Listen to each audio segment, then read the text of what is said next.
ज्याला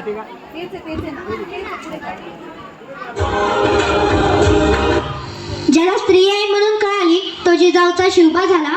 ज्याला स्त्री आहे म्हणून कळाली तो जिजाऊचा शिवबा झाला.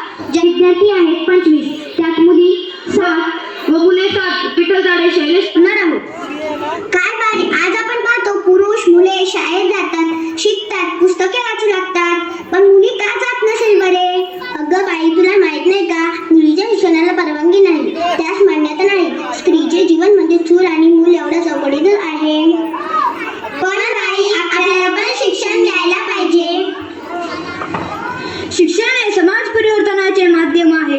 काही विशिष्ट लोकांच्या शिक्षणाने समाज बदलणार नाही.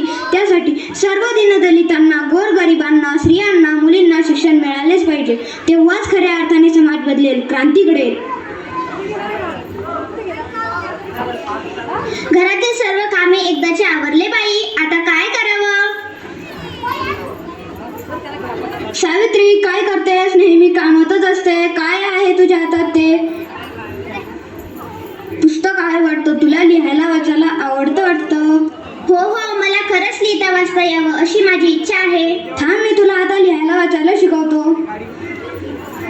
हे बघ, हे सर्व मुळाक्षरे गिरवून काढ बघू.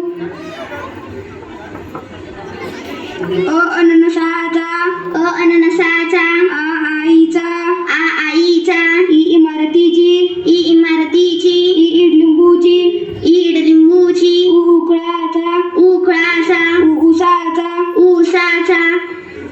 हे बघा, मी सर्व मुळाक्षरे गिरवले, ते मला पाठही झाली. छान छान. आता तुला वाचन सराव करायला हवा. हो, आता मी वाचन सराव करेल. आज मला उत्कृष्टरित्या वाचता येते, माझे विचार स्पष्टपणे मांडता येतात, कोणतेही पुस्तक वाचता येतात. पण इतर ज्या मुली स्त्री आहेत त्यांना शिक्षणाचा गंध सुद्धा नाही. त्यांच्या मनात वाचनाबद्दल जिज्ञासा असते. त्यांना असे वाटते की आम्हालाही लिहिता वाचता यावं असं वाटतं. आणि जेव्हा त्यांना लिहिता वाचता येईल तेव्हाच माझ्या शिक्षणाला खरा अर्थ असेल. सर्व मुलींना शिक्षणाच्या प्रवाहात आणल्याशिवाय मी मुळीच शांत बसणार नाही. सावित्री, तू जो मुलींच्या शिक्षणाचा विडा उचलला आहेस तो खरोखर कौतुकास्पद आहे. पण समाजात मुलींच्या शिक्षणाला मान्यता नाही. आपल्याला सामाजिक वेगवेगळ्या समस्यांना सामोरे जावे लागेल. हो, बरोबर आहे, पण आपल्याला शांत बसून चालणार नाही. आपण याला सामोरे गेलोच पाहिजे. आपण मुलींसाठी स्वतंत्र शाळा निर्माण करू. हो.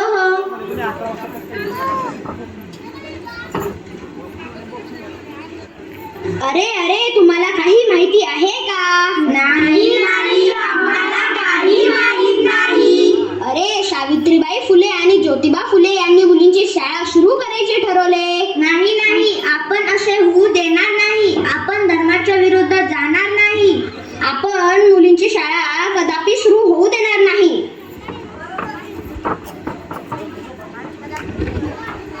राधाबाई, सोनाबाई, हिराबाई, ताराबाई, सखूबाई, इकडे या.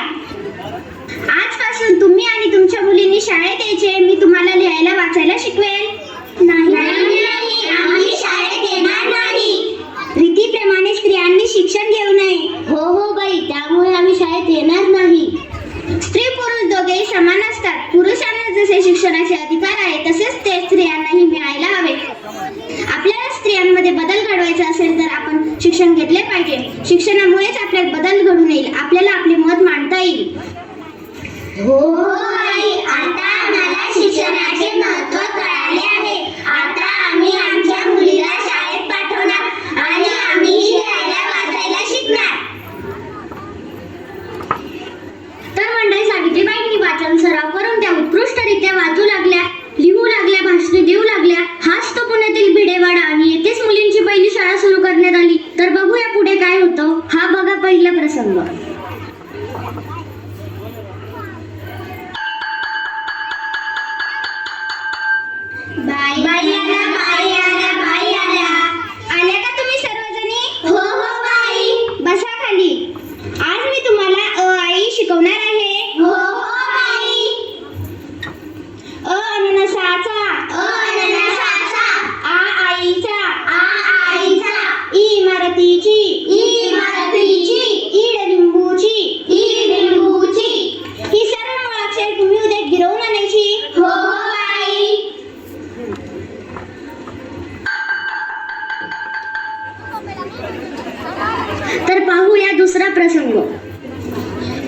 ती बघा आली सावित्री. कुठे आहे कुठे आहे?